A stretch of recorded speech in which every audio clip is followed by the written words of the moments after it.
بسم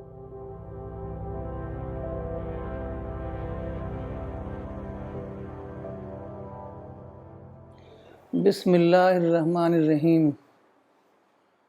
آج عید الفطر کا مبارک دن ہے اور ہم سب لوگ یہاں پر مولانا صاحب کے کمرے میں جمع ہوئے ہیں کہ یہ مولانا صاحب کی روایت رہی کہ وہ ہمیشہ عید الفطر اور عید اضحیٰ دونوں موقع پر وہ سی پی ایس کے لوگوں کو ایڈریس کرتے تھے۔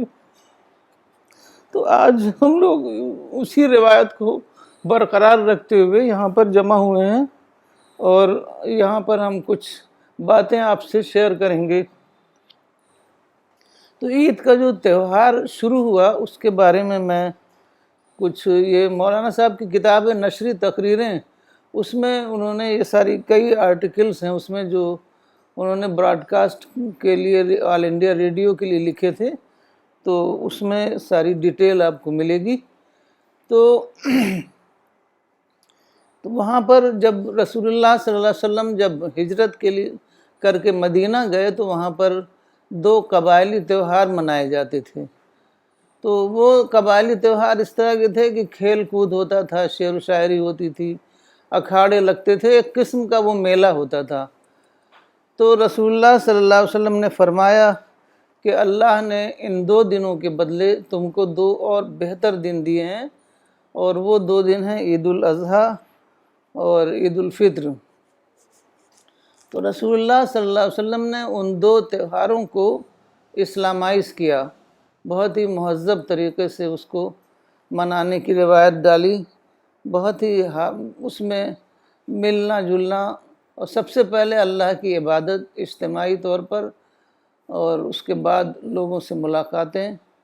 اور اب ایسی روایت پڑ گئی کہ اگر کچھ لوگ، کبھی ایسا ہوتا ہے کہ لوگ ناراض ہوتے ہیں کسی سے، تو عید کے دن وہ گلے مل کر اپنی ساری ناراضگی کو دور کر لیتے ہیں، کیونکہ اسلام میں ہے کہ 3 دن سے زیادہ کسی کو ناراض نہیں رہنا چاہیے، ایک مسلمان سے یا کسی بھی انسان سے۔ تو اس طریقے سے یہ دن جو ہے ہمارے لیے یہ قومی یکجہتی کا بھی دن ہے، میل ملاپ کا بھی دن ہے، اور اللہ کی عبادت کا بھی دن ہے، کیونکہ جب چاند کو دیکھا جاتا ہے تو رسول اللہ صلی اللہ علیہ وسلم نے کہا کہ اے خدا، تو اس چاند کو امن اور روحانیت کا چاند بنا دے۔ تو چاند کو دیکھنے سے ہی کے بعد سے ہی وہ اسپرٹ جو ہے عید کی شروع ہو جاتی ہے، تو وہ اسپرٹ برابر وہ باقی رہتی ہے۔ پھر اجتماعی نماز ہوتی ہے، اس میں اسی طرح کی سب دعائیں کی جاتی ہیں۔ تو ایک اس میں دیکھ رہی تھی میں، رسول اللہ صلی اللہ علیہ وسلم کے زمانے میں ایک بار ایسا ہوا کہ حضرت ابوبکر عید کے موقع پر آپ کے ہاں گئے، تو حضرت عائشہ کے پاس 2 لڑکیاں بیٹھی دف بجا رہی تھیں، کچھ عربی گانے گا رہی تھیں۔ تو حضرت ابوبکر ان کو ڈانٹنے لگے، تو رسول اللہ صلی اللہ علیہ وسلم نے کہا کہ نہیں، ڈانٹو مت، آج عید کا دن ہے، ہر قوم کی ایک عید ہوتی ہے اور آج ہماری عید ہے۔ تو رسول اللہ صلی اللہ علیہ وسلم کے کہنے کا مطلب تھا کہ اگر کوئی ہارملیس طریقے سے اپنی کوئی تفریح کر رہا ہے تو اس کو منع مت کرو، اس کو روکو مت، کیونکہ ہر قوم کی تہوار ہوتے ہیں اور یہ ہمارا تہوار ہے۔ تو لیکن اس تہوار میں ہمیں کوئی بھی ایسا غلط کام نہیں کرنا ہے جو ہمارے لیے، ہماری سوسائٹی کے لیے اور کسی بھی طریقے سے وہ ہارمفل بنے۔ تو اس طریقے سے رسول اللہ صلی اللہ علیہ وسلم نے تہوار کو عبادت سے جوڑ دیا، قومی یکجہتی سے جوڑ دیا، اور اس میں خاص طور پر صدقے کو بہت زیادہ اہمیت دی گئی، کیونکہ بہت سارے لوگ ہیو ناٹس ہوتے ہیں، تو ہیو ناٹس کیسے اس خوشی میں شریک ہوں؟ تو جو ہیوز ہیں ان کی یہ ذمہ داری قرار پائی، آبلیگیٹری قرار پایا کہ وہ فطرہ کی رقم جو ہے وہ عید کی نماز پڑھنے سے پہلے ان لوگوں کو دیں تاکہ وہ بھی اس خوشی میں شریک ہو سکیں۔ تو عید کا جو سب سے بڑا سبق جو ہمیں ملتا ہے وہ انٹر ایکشن کا سبق ہے، کیونکہ اسلام جو ہے وہ ایک مشن ہے، اور اس مشن کے لیے ہمیں لوگوں سے ملنا جلنا اور لوگوں سے اچھے تعلقات قائم کرنا، یہ سب بہت زیادہ ضروری ہے۔ تو میں یہی آپ لوگوں سے ریکویسٹ کروں گی کہ آپ لوگ اس عید کو یہ ریزالو کریں کہ آپ تمام لوگوں سے اچھے تعلقات قائم کریں گے. اور ابھی تک یہ ہوتا تھا کہ لوگ جب ہمیں بلاتے تھے تب ہم ان کے پاس جاتے تھے اپنا لٹریچر لے کے، اپنا اگر ہمیں کوئی پروگرام کے لیے کوئی بلاتا تھا. لیکن مجھے لگتا ہے کہ اب ہم ایک نئے دور میں داخل ہو گئے ہیں، اور اب ہمیں خود اقدام کرنا چاہیے، خود پہل کرنی چاہیے. اور اس کی جو شروعات ہے وہ مس سارہ فاطمہ جو بنگلور کی ہیں، انہوں نے اس کو شروع کیا ہے اور بہت ہی کامیابی کے ساتھ وہ اس کام کو کر رہی ہیں. تو وہ اداروں کو میں یہاں تک کہ مندر وغیرہ میں بھی، اداروں میں بھی، جو بھی ادارے ہوتے ہیں، چاہے وہ کرسچنس کے ہیں چاہے وہ نان مسلمس کے ہوں، کوئی سے بھی، تو اس میں وہ بات کرتی ہیں، ان سے اپائنٹمنٹ لیتی ہیں، ان کے پاس جاتی ہیں، ان کو اپنا لٹریچر پیش کرتی ہیں، ان کی بات سنتے ہیں. مطلب ایک شیئرنگ، مولانا صاحب کہتے تھے کہ یہ شیئرنگ کا یہ سارے اوکیزن ہوتے ہیں، ہم ان کی بات سنیں، ان کو ہم اپنی بات بتائیں، تو اس سے ہماری انڈرسٹینڈنگ بڑھتی ہے، ہمارا انٹلیکچوئل ڈیولپمنٹ ہوتا ہے. تو یہ ہمارے لیے بہت ضروری ہے اور ہمیں اس کام کو بہت زیادہ آگے بڑھانا ہے. یہ ہم لوگ پہلے سے کر ہی رہے ہیں.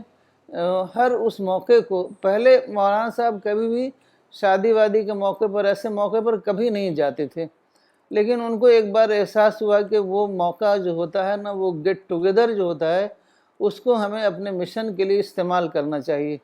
تو انہوں نے کئی شادیاں بھی اٹینڈ کیا اور وہاں پر ہم لوگ اپنا لٹریچر لے کر جایا کرتے تھے. تو یہی ہمیں کرنا ہے، ہر موقع کو ہمیں استعمال کرنا ہے اور ہر موقع کو اپنے لٹریچر ڈسٹریبیوشن کے لیے اور لوگوں سے بات چیت کرنے کے لیے، لوگوں سے تعلقات بڑھانے کے لیے یہ سب بہت زیادہ ضروری ہے. نہ صرف مشن کے اعتبار سے ضروری ہے، بلکہ ہمیں جو انٹرفیتھ کے جو پروگرام ہوتے ہیں، ہمارے بہت سارے ایسی سوسائٹی میں ہر طرح کے لوگ رہتے ہیں، ان سے تعلقات بڑھانا یہ سوسائٹی میں پیس لانے کے لیے بہت ضروری ہے. تو ہمیں اس کام کو لے کر آگے بڑھنا ہے اور ہر موقع کو ہمیں استعمال کرنا ہے. تو ہم اب ڈاکٹر ثانی حسنین صاحب اس معاملے میں کچھ اور روشنی ڈالیں گے.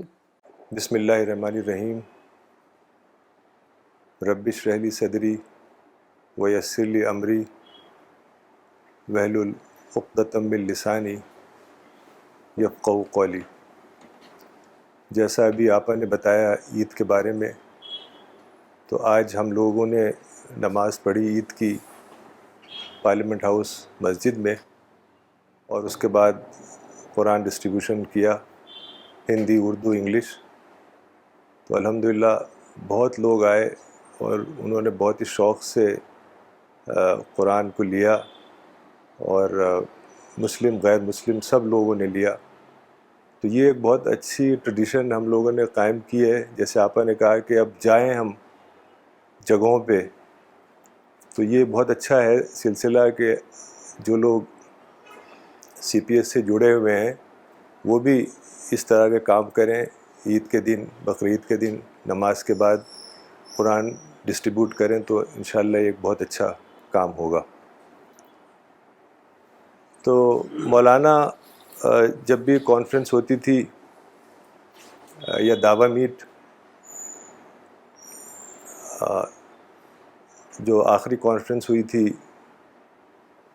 قرآن کانفرنس، اس میں بھی مولانا نے پروگرام شروع کیا تھا تجدید ایمان سے. تو میں چاہوں گا کہ ہم اس ٹریڈیشن کو باقی رکھیں. تو ہم آج انشاءاللہ تجدید ایمان کریں گے. میں کلمہ شہادت پڑھتا ہوں اور آپ لوگ اس کو دہرائیں. اشہد ان لا الہ الا اللہ واشہد ان محمدًا عبدہ ورسولہ. اشہد ان لا الہ الا اللہ واشہد ان محمدًا عبدہ ورسولہ. اشہد ان لا الہ الا اللہ واشہد ان محمدًا عبدہ ورسولہ. تو میری دعا ہے کہ اللہ تعالیٰ ہم سب کو اپنی معرفت اور اپنی دعوت کے لیے قبول فرمائے۔ مولانا نے یہ بتایا تھا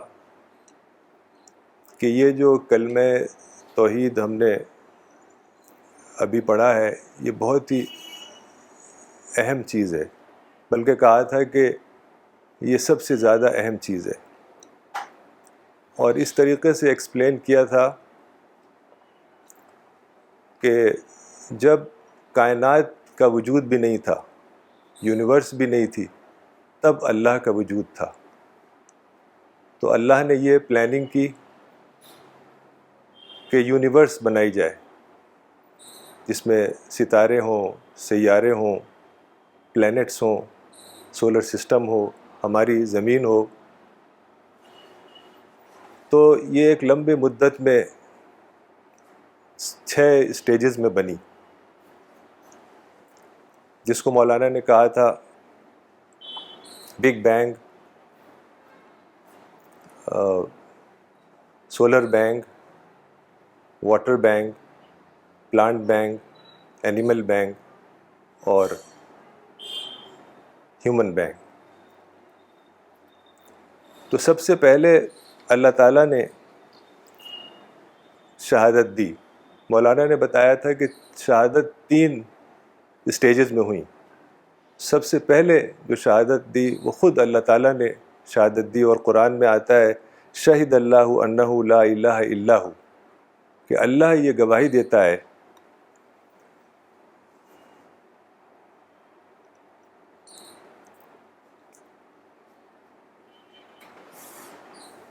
کہ اللہ یہ گواہی دیتا ہے کہ اس کے سوا کوئی الہ نہیں۔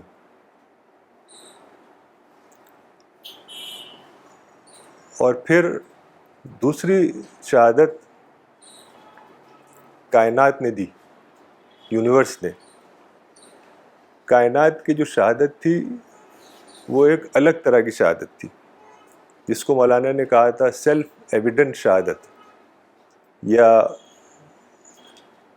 زبان حال میں شہادت۔ زبان حال کا مطلب ہوتا ہے ان اسپوکن ورڈس، یعنی اگر کوئی بلڈنگ ہے، جیسے کوئی ٹاور ہے آپ دیکھتے ہیں آج کل، تو وہ ٹاور خود کہہ رہا ہوتا ہے کہ کوئی میرا بلڈر ہے، کوئی میرا آرکیٹیکٹ ہے، کوئی میرا انجینئر ہے جس نے مجھے بنایا ہے۔ تو اسی طریقے سے جو پوری کائنات ہے، ذرہ ذرہ یہ کہہ رہا ہے کہ کوئی میرا خالق ہے، کوئی میرا مالک ہے، کوئی خلاق ہے، کوئی تھامنے والا ہے، کوئی سسٹینر ہے۔ تو اس کو مولانا نے کہا کہ یہ سیلف ایویڈنٹ شہادت ہے، یا زبان حال میں۔ پھر بہت لمبا عرصہ گزرا، بلینز سال گزرے، اور یونیورس کو یہ انتظار تھا کہ کوئی ہو جو زبان قال میں شہادت دے، یعنی بول کے شہادت دے، اسپوکن ورڈز میں۔ تو اللہ تعالیٰ نے انسان کو پیدا کیا، اور انسان نے کھڑے ہو کے کہا کہ اشہد ان لا الہ الا اللہ، کہ میں گواہی دیتا ہوں کہ اللہ کے سوا کوئی عبادت کے لائق نہیں ہے، کوئی الہ نہیں۔ تو اس طریقے سے یہ شہادت 3 اسٹیجز میں مکمل ہوئی، اور آج ہم سب جو یہاں جمع ہوئے ہیں، اور سی پی ایس کے ساتھی اپنے اپنے مقامات پہ جو اس وقت دیکھ رہے ہیں پروگرام اور بعد میں دیکھیں گے، وہ سب اس عظیم شہادت میں شامل ہیں جو نبیوں سے چلی آ رہی ہے۔ اور بڑے بڑے اہل ایمان اپنے اپنے وقت میں انہوں نے اپنے عمل سے، اپنے فعل سے یہ شہادت دی، اور ہم سب اسی کا حصہ ہیں، اسی کڑی، اسی کارواں میں ملے ہوئے ہیں جو آدم علیہ السلام سے آج تک جاری ہے۔ تو اب میں کچھ باتیں عید الفطر کے بارے میں عرض کروں گا۔ ایک حدیث آتی ہے جو تھوڑا الگ طرح کی حدیث ہے. کچھ فرشتے ہوتے ہیں جو اللہ تعالیٰ کے بہت مقرب فرشتے ہیں, یعنی بہت ہی قریب فرشتے ہوتے ہیں. وہ اللہ تعالیٰ ان سے باتیں کرتا ہے, ڈسکشن کرتا ہے. جبریل, فرشتہ جبریل ان میں سے ایک ہیں. He is one of the greatest angels. ایک بار رسول اللہ صلی اللہ علیہ وسلم نے ان کو اپنی پوری اوریجنل فارم میں دیکھا تھا. ویسے تو وہ ہیومن فارم میں آتے تھے, تو ایسٹ سے ویسٹ تک پورا جو ہورائزن ہے اس پہ ان کے پر پھیلے ہوئے تھے. تو اس طرح کے بہت ہی جو مقرب فرشتے ہیں ان سے اللہ تعالیٰ باتیں کرتا ہے. تو عید کے دن, عید الفطر کے دن, اللہ تعالیٰ بہت ہی پراؤڈ کے ساتھ, پرائڈلی فرشتوں سے کہتا ہے کہ اے میرے فرشتوں, میرے بندے اور میری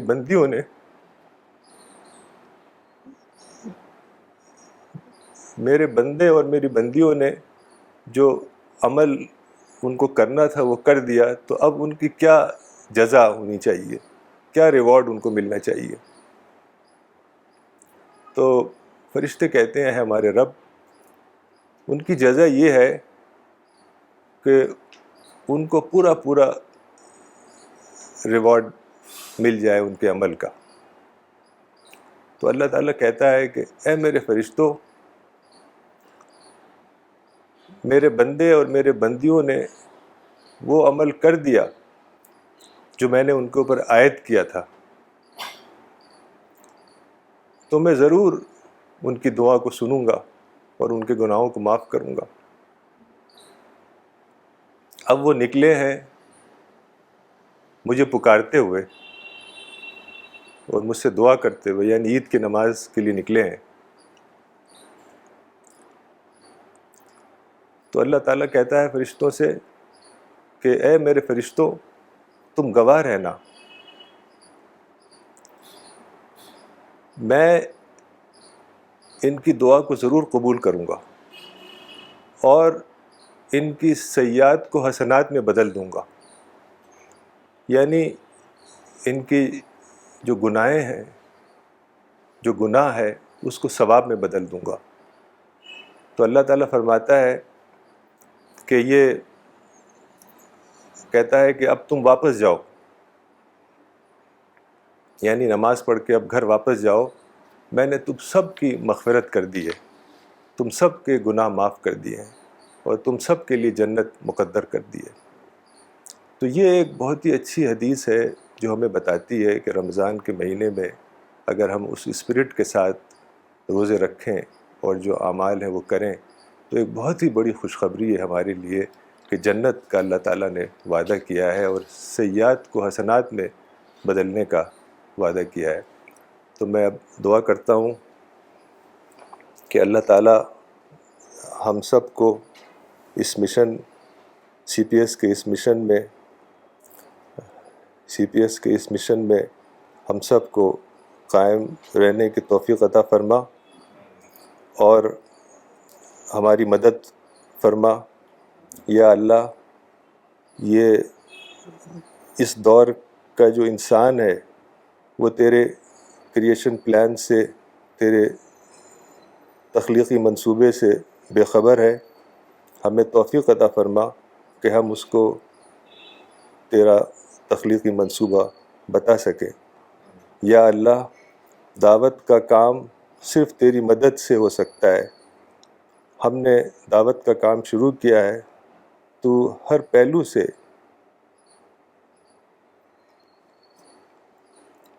ہر صورت سے, ہر پہلو سے ہماری مدد فرما. یا اللہ, ہمارے اوپر اپنی رحمتیں اور نصرتیں اڈیل دے. یا اللہ, ہر طرف شیاطین کھڑے ہیں, ہمارے آگے اور ہمارے پیچھے, ہمارے دائیں اور ہمارے بائیں, ہمارے اوپر اور ہمارے نیچے. تو فرشتوں کی فوج بھیج دے تاکہ ہم ان کی مدد سے آگے بڑھیں اور اپنا دعوتی کام جاری رکھیں۔ یا اللہ ہمیں ہمارے اندر اخلاص پیدا فرما، اتحاد پیدا فرما۔ یا اللہ اس دور آخر میں جو دعوت کا کام مقدر ہے اس کے لیے ہمیں ہمارا انتخاب فرما۔ اور یا اللہ جو لوگ سی پی ایس کے یہاں موجود ہیں اور جو ساتھی باہر ہیں اپنے اپنے مقامات پہ، انڈیا اور انڈیا سے باہر، ان سب کے لیے اس دعا کو قبول فرما۔ ربنا آتنا فی الدنیا حسنہ وفی الآخرۃ حسنہ وقنا عذاب النار۔ ربنا ظلمنا انفسنا وإن لم تغفر لنا وترحمنا لنکونن من الخاسرین۔